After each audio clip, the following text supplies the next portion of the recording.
Sa mga nakaraang linggo, sunod-sunod ang mga dagok na natanggap ng Russia. Inangkin ng Ukraine ang isang isla sa Black Sea. Nabigo ang malaking plano ni Pangulong Vladimir Putin para sa opensiba Hurley P. McEnroe Jr. at nawawalan ng lupa ang Russia sa rehiyon ng Tsushima. Pero lahat ng ito ay wala sa pinakabagong tagumpay ng Ukraine. Sa isang nakakamanghang hakbang, nalusutan ng Ukraine ang Russia na nag-iwan sa Moscow sa isang hindi pa naranasang problema. Sa isa sa pinakapahiyang pagkatalo ni Putin, inilantad ng Ukraine ang mga mahalagang detalye tungkol sa isa sa pinaka-advanced na nuclear submarine ng Russia na nagbunyag ng mga impormasyong lobos na nais itago ng Moscow. Noong ika-4 ng Agosto, iniulat ng Business Insider na matagumpay na ninakaw ng Ukraine ang isang malaking koleksyon ng mga lihim na dokumento mula sa pinakabagong nuclear submarine ng Russia, ang Kaspersky, isang submarinong uri ng Borei. Hindi ordinaryong submarino ito. Isa itong mahalagang kayamanan ng hukbong dagat ng Russia na binabantayan ng mahigpit. Gayunpaman, nakuha ng Ahensya ng Military Intelligence ng Ukraine, ang HUR, ang mga dokumentong iilan lamang sa Russia ang may pahintulot na makita. Tahimik ang intelligence ng Russia tungkol sa kung paano ito nagawa ng Ukraine na hindi nakakagulat. Ang pagnanakaw ay nagpapahiwatig na maaaring naglagay ang Ukraine ng isang malalim na ahente sa loob ng hukbong dagat ng Russia o kaya'y nakompromiso ang isang mahalagang miyembro ng tripulante ng Kaspersky. Ang pagbunyag ng karagdagang detalye maliban sa mga ninakaw na dokumento ay maaaring magdulot ng panganib sa mga kasangkot sa pagkuha ng impormasyong ito. Kung may duda man sa mga claim ng Ukraine, kinumpirma ng reaksyon ng Russia ang katotohanan nito. Ang mga dokumento ay makikita na ngayong sa publiko sa Telegram channel ng HUR. Inilabas ng Ahensya ng Intelligence ng Ukraine ang 10 pahina ng mga lihim na materyal na nagpapatunayan na hindi lang nila itinatago ang mga sikreto ng Russia.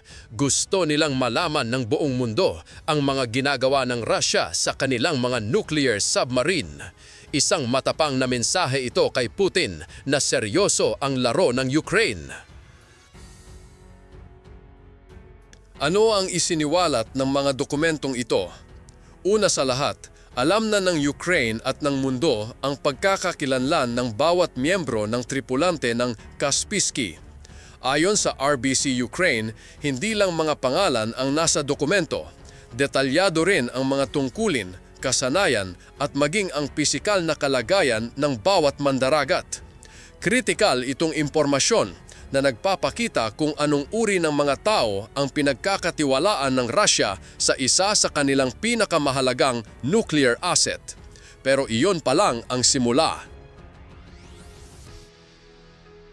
Ayon sa RBC Ukraine, kasama sa mga dokumento ang mga tagubilin sa operasyon para sa tripulante, kaya alam ng Ukraine ang mga planong galaw ng Kaspersky sa mga susunod na buwan.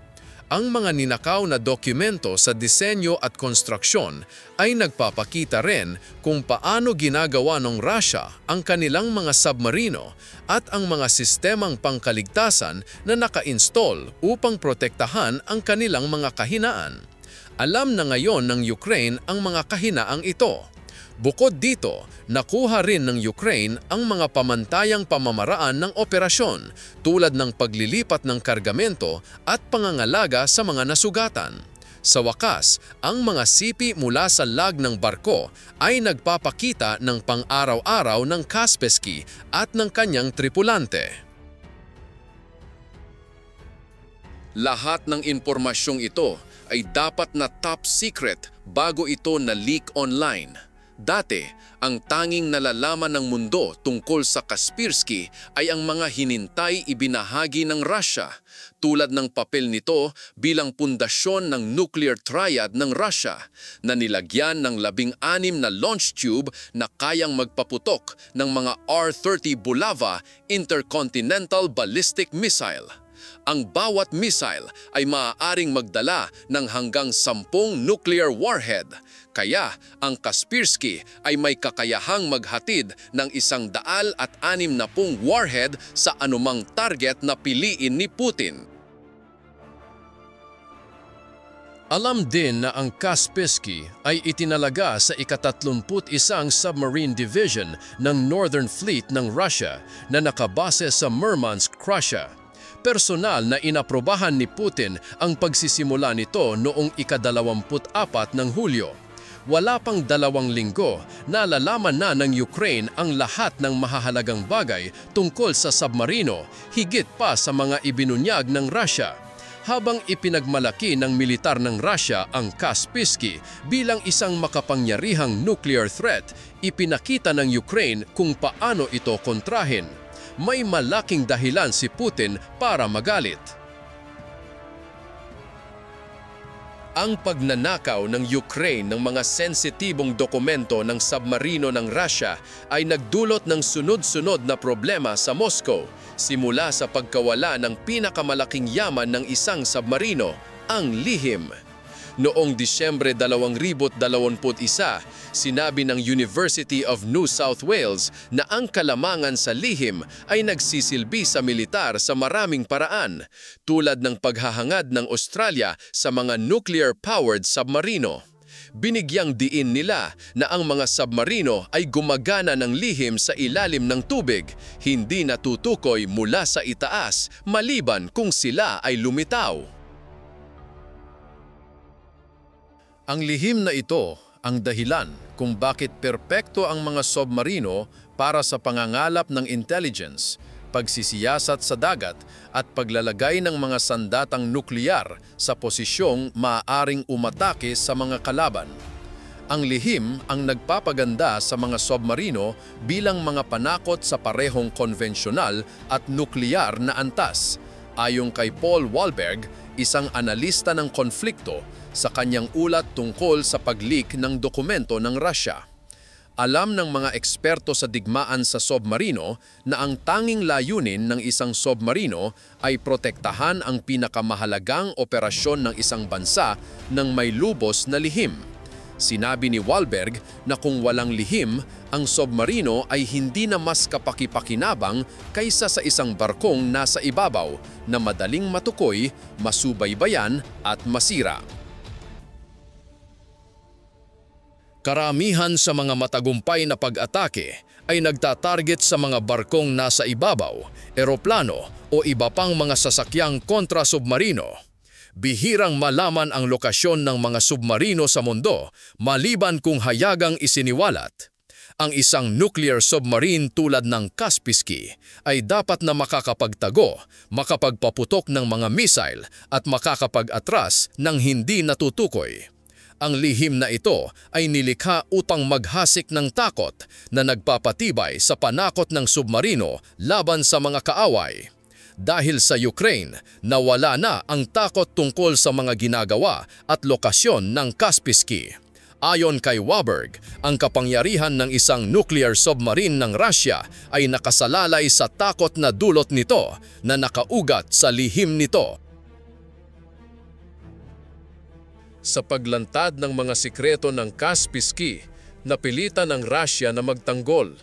Hindi lamang ang Kaspersky, kundi ang buong Borei class, ang pinaka-advanced na nuclear submarines ng Russia, ay nakompromiso na.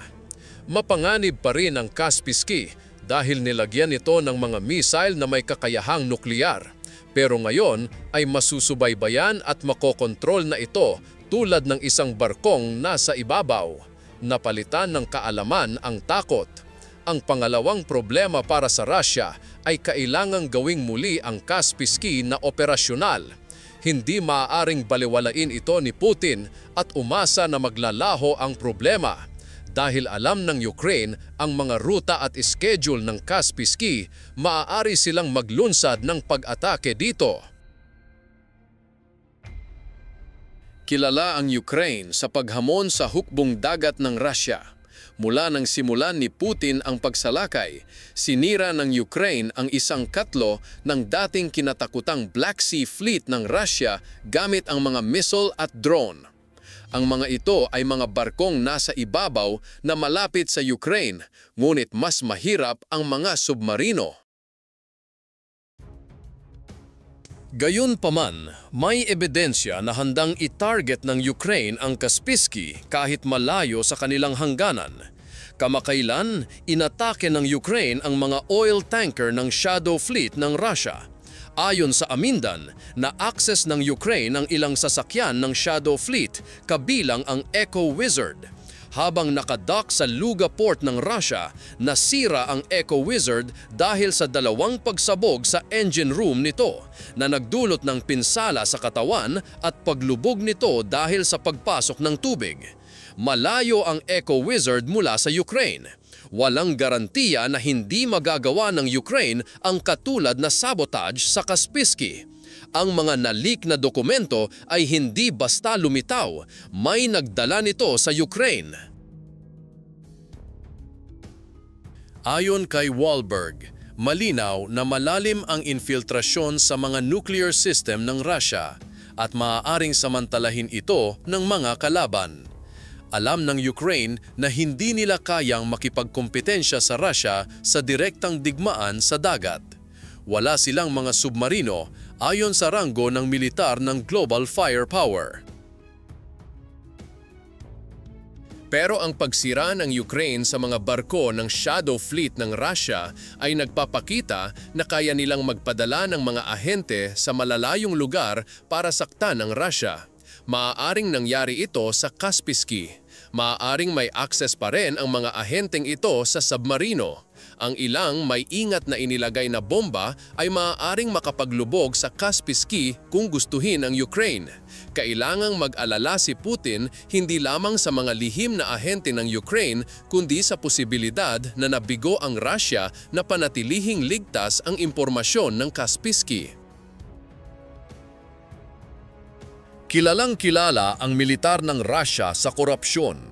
Sinabi ni Wallenberg na sa panahon ng pagsalakay ng Russia sa Ukraine, malaki ang papel ng korupsyon sa mga kabiguan na ang mga sundalo ay madalas na nilagyan ng mahinang kagamitan at kakulangan sa supply.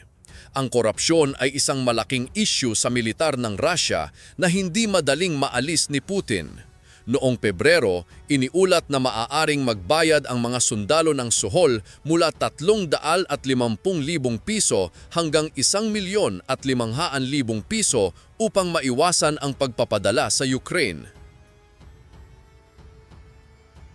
Ang mga serbisyong ito ay inaalok sa mga online forum na nag-iiba ayon sa katayuan ng sundalo at tungkulin na nagpapakita ng impluwensya ng pera sa militar ng Russia. Hindi malinaw kung sino ang tumatanggap ng mga suhol o nagbibigay ng mga serbisyo. Pero malamang na may mataas na opisyal sa militar ng Russia ang kumokontrol nito na kumikita ng malaki mula sa mga suhol. Noong Oktubre 2024, itinampok ng Jamestown Foundation ang mga bagong pamamaraan ng korupsyon sa militar ng Russia. Ang mga pulis sa iba't ibang rehiyon ng Russia ay tumanggap ng 5,000 pisong bonus para sa bawat detainee na napapairmahan nila ng kontrata sa militar. Ang mga money laundering network ay nagsabing nangangalap sila ng pondo para sa labanan, pero bihirang makarating ang pera sa mga sundalo at malamang ay napupunta ito sa mga lider ng mga organisasyong militar patriotiko. Noong Marso, sinabi ng Center for European Policy Analysis na ang korupsyong ito ay maaaring gamitin ng mga bansang kanluranin. Iniulat nila na 40% ng budget ng militar ng Russia para sa mga bagong sandata ay maaaring napalaki dahil sa mga suhol na inaasahan ng mga senior na opisyal. Ayon sa Corruption Perceptions Index, 3 hanggang 4 na beses na mas corrupt ang Russia kaysa sa Germany, France o UK ayon sa 6 na ulat na may kaugnayan sa mga deal sa pagkuha. Paulit-ulit, ang pera ang nagtutulak sa militar ng Russia. Hindi malayo na ang ilang miyembro ng tripulante ng Kaspersky ay bukas sa suhol. Kailangan lamang ng Ukraine na makahanap ng mga handang makipagtulungan at magkakaroon na sila ng lahat ng impormasyon tungkol sa bagong nuclear submarine ng Russia. Kung na-infiltrate ng korupsyon ang Kaspersky, ang tanging opsyon ng Russia ay alisin ito sa serbisyo. Kahit walang korupsyon, maaaring kailanganin ng Russia na ibalik ang submarino sa dagat. Alam ng Ukraine ang lahat tungkol sa tripulante, isang malaking kahinaan. Ang mga mandaragat na ito ay maaaring suhulan o itarget kung kinakailangan.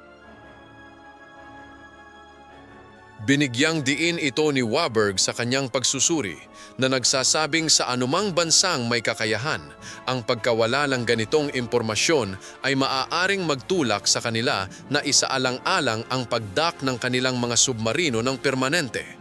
Sabi niya, kapag alam ng kaaway ang buong listahan ng mga tripulante ng lahat ng submarino, mayroon silang maraming individual na maaaring suhulan o pilitin na sirain ang kanilang sariling mga sistema o ipagkanulo ang kanilang mga kasama.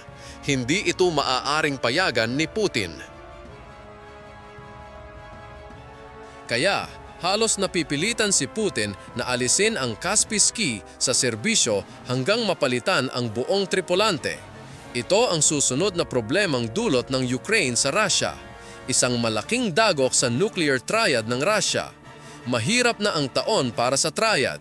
Noong huling bahagi ng Hulyo, tinamaan ang Russia ng tsunami na dulot ng lindol na sumira sa mahalagang infrastruktura kabilang ang isang base ng submarino na naglalaman ng hindi bababa sa isang nuclear attack submarino.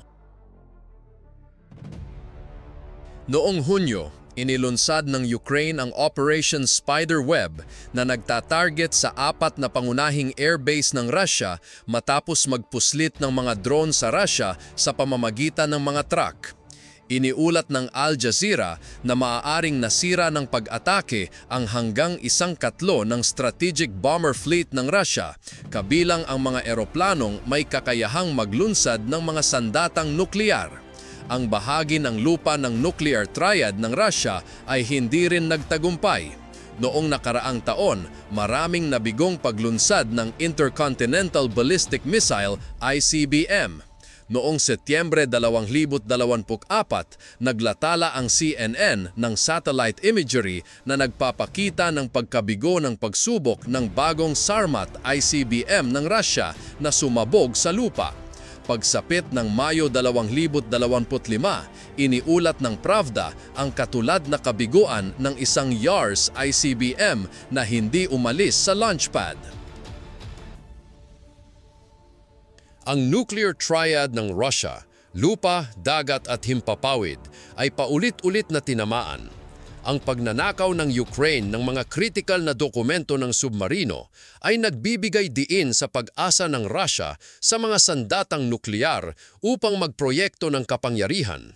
Hindi nila ito magagawa kung nasira, hindi gumagana o na-expose ang kanilang mga sandata sa pamamagitan ng mga lihim na operasyon ng Ukraine. Sabi ni Waberg na pilayan ang lahat ng 3 bahagi ng nuclear triad ng Russia na binabawas ang estratehikong kalabuan na kailangan ng Russia para sa mga banta ng nuklear tulad ng laban sa Estados Unidos. Maaaling malakas ang salitang napilayan dahil may mga sandatang nuklear pa rin ang Russia at malamang may kakayahang maglunsad. Pero hindi ito sapat para kay Putin. Bukod dito, nahihirapan ang Russia sa infiltrasyon ng Ukraine, ang Operasyon Spiderweb at ang pagnanakaw ng dokumento ng Kaspersky ay nagpapakita na kaya ng Ukraine na tumagos sa pinakasensitibong mga lugar ng militar ng Russia kahit sa antas ng nuklear. Ginagamit ng Ukraine ang kahinaang ito sa mga hindi pa naranasang paraan. Ang pag-leak ng Kaspersky ay magandang balita para sa mga kalaban ng Russia kabilang ang Estados Unidos.